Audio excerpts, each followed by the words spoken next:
Hey everyone, it's Lexie. So in today's video I'll be sharing with you all the books that I plan on reading in the month of August. So we have a little bit of a different filming situation here. I went to the gym today and if I sat on the floor on my bookshelves I don't think I'd be able to make it up off the ground, and I'm home alone so that would not be a good situation, so mixing it up today.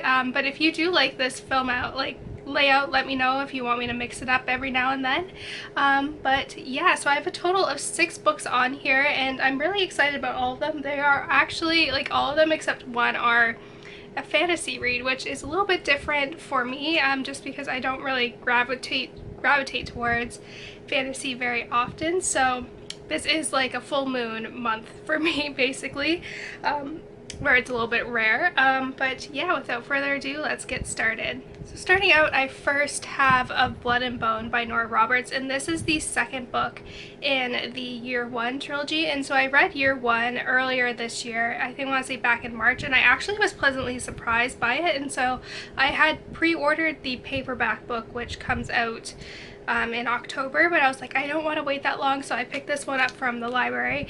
And I can't really talk too much about the plot of this one, obviously, because it ties into what happened with the last one. So basically it takes place in our world, but there is like this plague that wiped out 2/3 of the population within a week, and so the people that are left are those that are immune and they have some magic in them. And so this has caused there to be some problems with the society. Like, there's kind of like the light magic and the dark magic and all of that. So this takes place 12 years after the events of the last one, and I'm already started. Actually, I'm about a quarter of the way through and I really like it so far. Like, I'm very much like hooked right away. It took me a while just to kind of remember what happened in the first one, but like I said, this isn't something that I usually gravitate towards, and I got the first one for Christmas, so I was trying something new and I actually was pleasantly surprised. So if you do like more Roberts like magic system, I think this one would be an interesting and unique read for you, because I'm really liking it so far.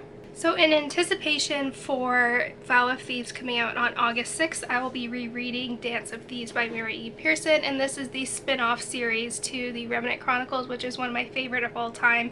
And I read this last summer and I was obsessed with it. It was so good, and so I wanted to be to reread this to be a refresher, because me and my friend also, for me it was a reread, but she read the Remnant Chronicles for the first time a couple months ago, so that one's still kind of fresh in my mind. And so this one takes place 6 or 7 years after the events of the last book ending, so I can't really go too much into it, but this one is really intense. It's a lot more fast-paced than the original trilogy, which I love, and I love how it ties in with some of the unfinished business that was there. But yeah, like I said, I'm really excited to pick this one up, and I'm really super excited for Vow of Thieves. That's probably one of my most anticipated new releases of this year. So like I said, I'm really excited for this. And of course, and then on August 6th I'll be picking up Vow of Thieves as soon as it comes in the mail, because like I've been looking forward to this for a really long time.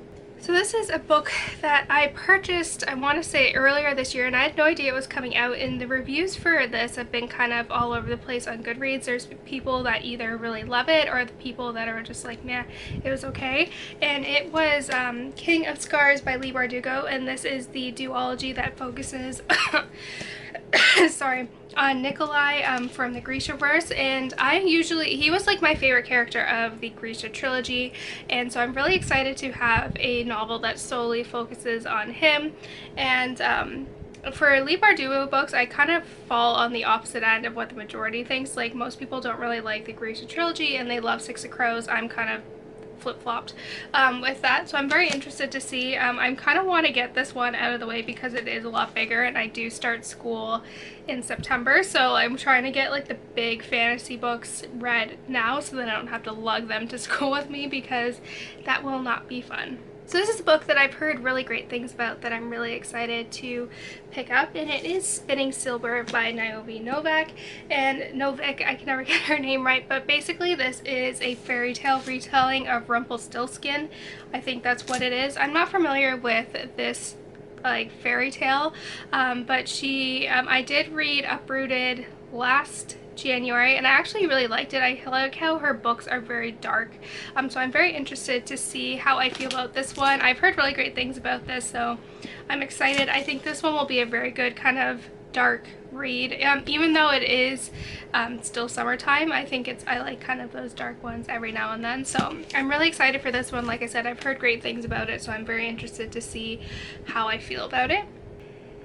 And lastly, this is the only book on here that is not a fantasy read, and it is A Piece of This World by Christina Baker Kline, and this is a book that I picked up at Goodreads along with King of Scars when I picked it up earlier this year. And so I've read her other book. I'm looking at my shelf here and I'm not sure which one of hers I read before. I'll have it like down here.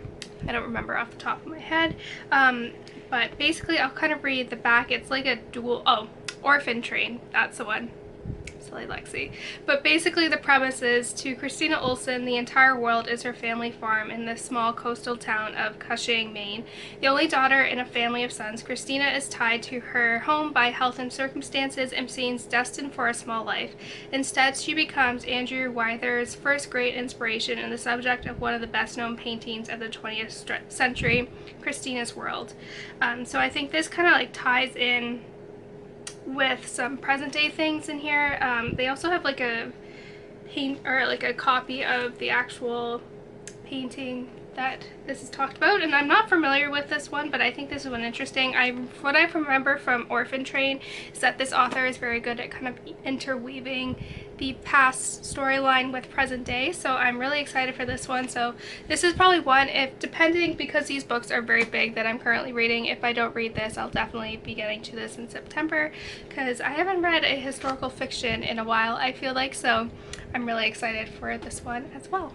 So that's it, guys. Thank you guys so much for watching. I hope you guys enjoyed this video. Let me know in the comments below what you'll be reading this month, and if you like this new filming location, let me know. So yeah, thank you guys so much for watching. Don't forget to give this video a thumbs up, and I will see you guys next time. Bye, guys.